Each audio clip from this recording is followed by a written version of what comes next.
السلام علیکم ورحمۃ اللہ وبرکاتہ۔ الحمد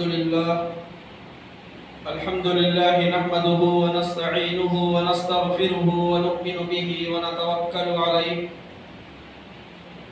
ونعوذ باللہ من شرور انفسنا ومن سیئات اعمالنا، من يهده الله فلا مضل له ومن يضلل فلا هادي له،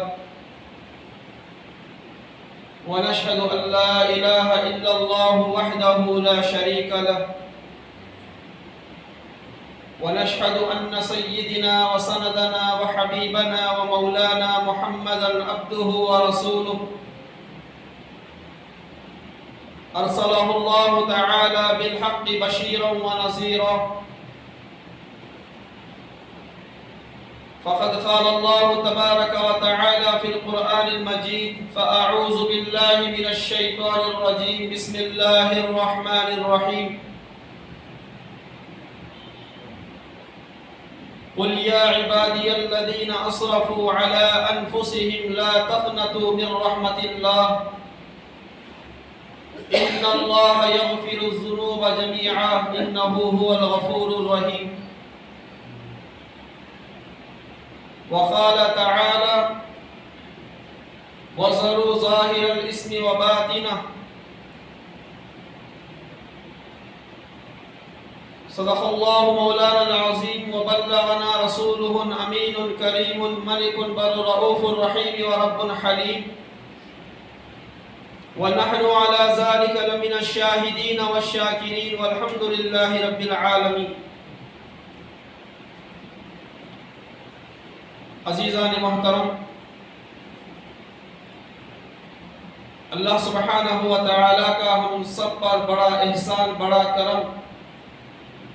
اللہ سبحانہ و تعالیٰ نے ہم سب کو آخری نبی حضرت محمد مصطفیٰ صلی اللہ علیہ وسلم کی امت میں ہم سب کو پیدا فرمایا،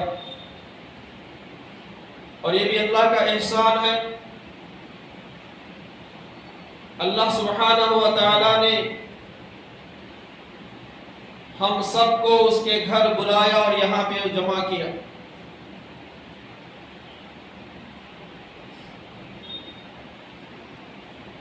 سب کچھ چلانے والا نظام اللہ تعالیٰ، یہ آسمانوں کا مالک اللہ ہے، زمینوں کا مالک اللہ ہے، ہواؤں کو چلانے والا، بارش برسانے والا،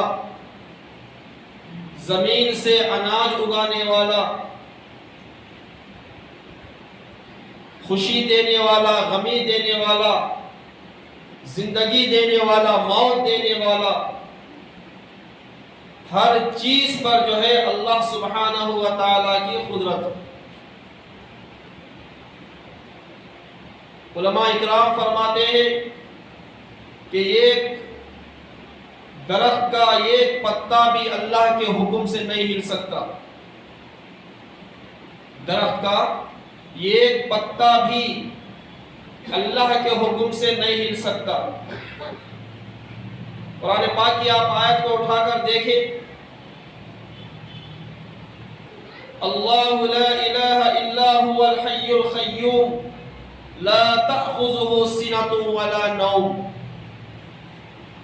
اللہ کی شان ایسی ہے کہ اللہ تعالیٰ تو سونا تو دور کی بات ہے، اللہ تعالیٰ اونگتا بھی نہیں۔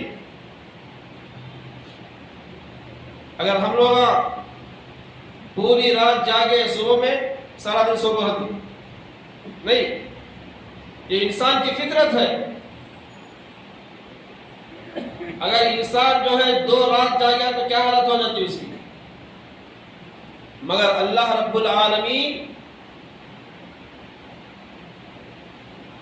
العالمین وہ ہے، سونا تو دور کی بات ہے، اللہ تعالیٰ اونگتا بھی نہیں۔ لا تأخذه سنۃ ولا نوم، اللہ کو اونگ بھی نہیں آتی، اللہ کو اونگ بھی نہیں آتی، سونا تو دور کی بات۔ تو اللہ تعالیٰ اتنی زبردست قدرت والا ہے۔ قرآن پاک کی آیت کو اٹھا کر آپ دیکھیں،